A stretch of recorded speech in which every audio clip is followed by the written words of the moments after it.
Welcome to Toffee TV. It is three things. Everton 3, Crystal Palace 1. Big win for the Blues at Goodison Park today. Up to 7th now, just a point off 5th place, Tottenham Hotspur. So, great win for Carlo Ancelotti's men. First thing I'm going to talk about is Morgan Schneiderlin. He's been criticised by a lot of Evertonians, I think. I don't think that many Blues will be disappointed to see him leave if that's what happens in the summer. But I thought today he was brilliant. I thought he stuck to his task brilliantly. I don't think Gylfi Sigurdsson had a very good game alongside him, and that made Schneiderlin have to do a bit more work, and I thought he'd done it brilliantly. Some excellent switches of play today, won important tackles, won headers, got about the pitch. I thought he was excellent.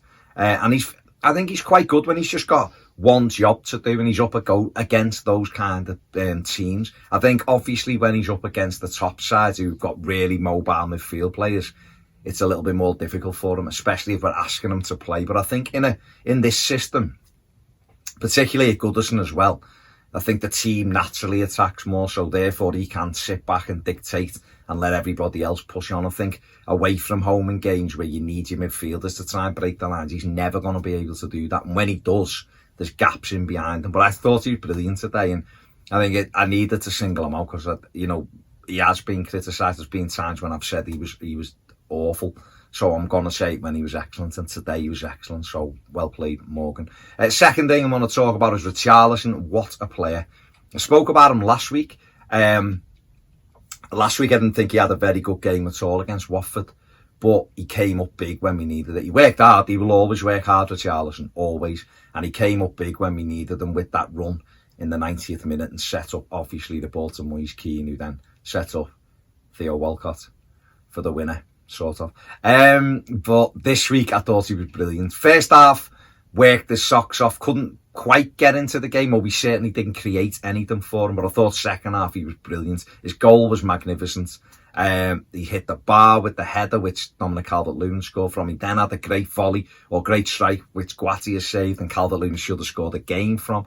So he was real game changer today, and you need your top players to win you games when it's tight, and that's exactly what Richarlison did today. And no wonder clubs like Barcelona are interested in him. But you know what? I thought it was brilliant that he came out and said, it's nice to be recognised by the likes of Barcelona, but I'm happy here. I want to score more goals. I've got a lot of things to do here at Everton. So I thought that was really good as well. Because a lot of people were worried when Silva went that, maybe he'd be unsettled, but he's fantastic for us. He's a key figure. The fans love him. The club loves him.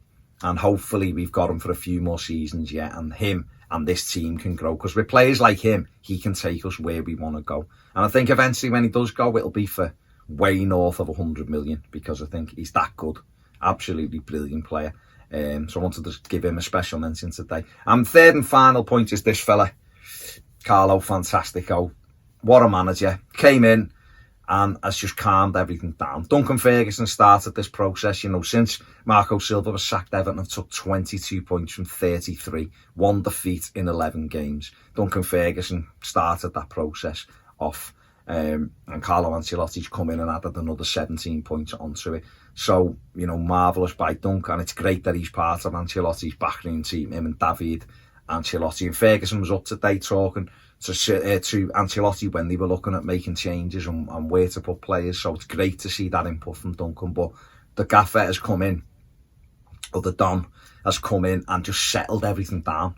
And that's the big thing. We needed someone who could, yes, unite the fan base, but just calm the whole process down, calm fans down. And, can you imagine the team selection if Silva would have made it today and Holgate would have come out, haven't played really well, or Schneiderlin and Sigurdsson are back in there or whatever. But today you kind of looked at it and went, I'm not sure about that. But you kind of just go, it's Ancelotti, fair enough. He knows what he's doing. Let's just get there and back it. And we've won a game. He's been absolutely brilliant. The only home game we haven't won under him was the Newcastle one, which we should have won, and we threw away in injury time. We've been brilliant. He's brilliant. He's calm. He's tinkering with things. We're seeing Bernard coming off the flank and operate between the lines centrally and carve teams open. He's got himself a goal today. He's the thing with Walcott last week and all of this thing, and I think he's assessing players game by game, and he's storing up some information in his mind for the summertime, who's going to go on this journey with him and who maybe, drop down a pecking order and maybe we'll listen to offers for. But he's been an absolute breath of fresh air. He's been exactly what Everton Football Club needed. They needed a leader. They needed someone who could carry the club on the shoulders, but they needed someone who could calm everything down. Because listen, it's been berserk since Moshiri took over, let's be honest. You know, we've gone through Martinez, Koeman, Allardyce, Silva. You know, the players have come and gone. It's just been like that all over the place, and we just needed someone to go, let's calm the whole process down, and I'm in control and know what I'm doing. And this fella, no one can question. He's won trophies all over the place, Champions Leagues and everything, played at the highest level, won European Cups at the highest level as well. So absolutely delighted we've got him. He's been incredible, and long may it continue. Carlo Fantastico. What more can you say? That is it for my 3 things. Make sure you have a fantastic weekend. Subscribe. Hit the like button for us. And if you want more videos, join us on Patreon. Check out Ped's match reaction and player ratings. My match reaction's there as well. Other than that, enjoy yourself for the rest of the weekend. See you later.